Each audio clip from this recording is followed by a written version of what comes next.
អត់ដែលដឹងសោះថាផ្លែចាំរៃមានប្រយោជន៍ច្រើនអាចយកទៅច្នៃធ្វើទៅជាជីកំប៉ុស្តរាវដែលវាមានតួនាទីជួយចិញ្ចឹមដំណាំនិងផ្ដល់ឲ្យដំណាំរបស់បងប្អូនគ្រប់ប្រភេទហ្នឹងទទួលបានសារជាតិចិញ្ចឹមគ្រប់គ្រាន់ធ្វើឲ្យដំណាំដុះលូតលាស់បានលឿនជួយធ្វើឲ្យដីធូរមិនត្រឹមតែប៉ុណ្ណោះវាក៏មានតួនាទីជួយឲ្យពន្លកនៃគ្រាប់ពូជដំណាំរបស់បងប្អូនហ្នឹងដុះពន្លកបានលឿនវាជួយបំពន់ផ្កាបំពន់ផ្លែនិងជួយបង្កើនរសជាតិបន្លែនិងផ្លែឈើឲ្យមានរសជាតិកាន់តែឆ្ងាញ់ក្លិនឈ្ងុយហើយបើកាន់តែពិសេសជីកំប៉ុស្តរាវដែលផលិតចេញពីផ្លែចាមរៃនេះអាចប្រើបានជាមួយនឹងដំណាំគ្រប់ប្រភេទវត្ថុធាតុដើមហ្នឹងគឺបងប្អូនត្រូវមានផ្លែចាមរៃចាស់ដែលវាឡើងសវល់ពណ៌ខ្មៅហើយចំនួន1គីឡូក្រាមទឹកអង្ករទឹកដែលយើងលាងអង្ករហ្នឹងណាបងប្អូនប្រហែលជា2លីត្រជីទឹកមីក្រូសរីរាង្គរស្មីសំយោគឬក៏យើងហៅថាជីអតិសកុមប្រាហ្នឹងណាបងប្អូនហើយខ្ញុំបានធ្វើវីដេអូឲ្យបងប្អូនចង់ដឹងពីរបៀបធ្វើងាយទេបងប្អូនអាចទៅមើលវីដេអូរបស់ខ្ញុំពីមុនបានអញ្ចឹង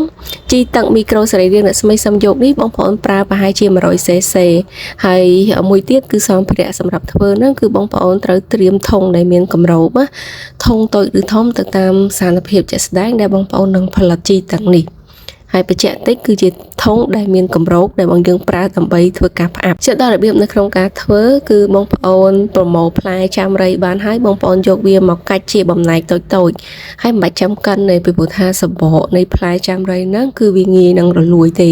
បន្ទាប់ពីបងប្អូនកាច់ហើយជាបំណែកតូចល្មមហើយបងប្អូនដាក់វាចូលក្នុងធុងដែលយើងបានត្រៀមទៅដាក់ផ្លែចាមរៃចូលទៅក្នុងធុងហើយបងប្អូនចាក់ទឹកមីក្រូសរីរាង្គរស្មីសំយោគ100 cc ចូលទៅក្នុងធុងហើយបន្តមកទៀតបងប្អូនបន្ថែមទឹកអង្ករពីលើ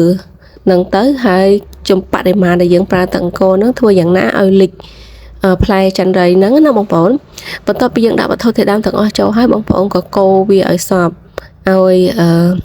ទឹកមីក្រូសរីរាង្គរស្មីសំយោគហ្នឹងវាលាយជាមួយនឹងទឹកអង្ករហើយក៏យើងឃើញថាវាល្បាយវាស្មើសាច់អស់ហើយបងប្អូនយកគម្របគ្រប់វាឲ្យតឹងហើយយើងដាក់នៅកន្លែងណាដែលយើងគិតថាវាម្លប់ល្អហើយកន្លែងម្លប់ហ្នឹងវាមិនមែនជាកន្លែងហប់ខ្យល់ទេបងប្អូនគឺជាកន្លែងដែលមានខ្យល់ចេញចូលបានល្អផងដែរហើយបងប្អូនផ្អាប់វាបែបនេះទុកចោលរយៈពេល2សប្តាហ៍ទើបយើងអាចយកទៅប្រើប្រាស់បានហើយការប្រើប្រាស់បងប្អូនអាចទុកវាបានយូរមានន័យថាយើងធ្វើប៉ុណ្ណឹងបងប្អូនទុកវាទៅប្រើបានរហូតគឺវាអត់ចេះខូចទេតែលើកទឹកចិត្តឲ្យបងប្អូនថាអញ្ចេះកុំប្រើរហូតដល់កាន់ឆ្នាំហើយយើងធ្វើមកល្មមដែលយើងអាចប្រើទៅក្នុងរយៈពេលខ្លីយើងប្រើអស់ពីព្រោះថារបស់យើងធ្វើឲ្យតាមធម្មជាតិអញ្ចឹងវាអត់អាចរក្សាគុណភាពបានល្អដូចរបស់ដែលគេដាក់ថ្នាំដើម្បីរក្សាគុណភាពទេជីកំប៉ុស្តដែលយើងផលិតចេញពីផ្លែចាមរៃនេះបងប្អូនអាចប្រើធ្វើទៅជាថ្នាំបាញ់នៅលើស្លឹកឬក៏ស្រោចពីលើដើមក៏បានដែរយើងអាចលាយនៅក្នុងបរិមាណដូចគ្នាបងប្អូនចង់បាញ់លើស្លឹកក៏បានយើងចង់ស្រោចនៅលើគល់ក៏បានដែរក៏ប៉ុន្តែមុននឹងបងប្អូនយកទឹកជីនេះមកប្រើបងប្អូនត្រូវកូរវាឲ្យសព្វជាមុនសិនហើយយើងសម្រិតយកទៅទឹកយកមកលាយជាមួយនឹងទឹកធម្មតាណាបងប្អូនបរិមាណនៃការលាយគឺបងប្អូនប្រើជីកំប៉ុស្តរាវនេះប្រហែលជា100 cc លាយជាមួយនឹងទឹក10លីត្រ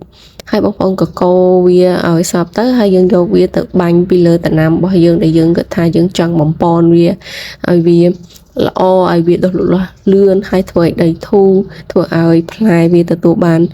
នៅរសជាតិឆ្ងាញ់បងប្អូនយកវាទៅបាញ់ពីលើទៅឬក៏បងប្អូនចង់ស្រោចគល់វាក៏បានដែររយៈពេលនៃការប្រើប្រាស់បងប្អូនអាចមួយថ្ងៃម្ដងឬក៏3ថ្ងៃម្ដងមួយសប្តាហ៍ម្ដងឬក៏ញាប់ជាងនេះក៏បានដែរជីនេះគឺជាវាជាភេទជីកំប៉ុស្តរាវដែលយើងផលិតតាមបែបធម្មជាតិណាអញ្ចឹងវាមានផលប៉ះពាល់អីទៅដល់ដំណាំរបស់បងប្អូនទេបើសិនបើមានពេលបងប្អូនក៏អាចប្រើវាមួយថ្ងៃម្ដងទៅអត់ពេលទេក៏មួយសប្តាហ៍ម្ដងទៅតាមស្ថានភាពជាក់ស្ដែងទៅហើយយើងក៏មើលទៅលើស្ថានភាពនៃដំណាំរបស់បងប្អូនដែរបើសិនបើវាល្អហើយ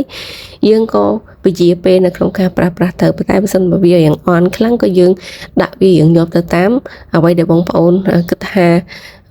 វាជាតម្រូវការរបស់ដំណាំរបស់បងប្អូនអញ្ចឹងសម្រាប់របៀបនៃការផលិតជីកំប៉ុស្តរាវពីផ្លែចាមរៃនេះគឺខ្ញុំមានតែប៉ុណ្្នេះទេចាអរគុណ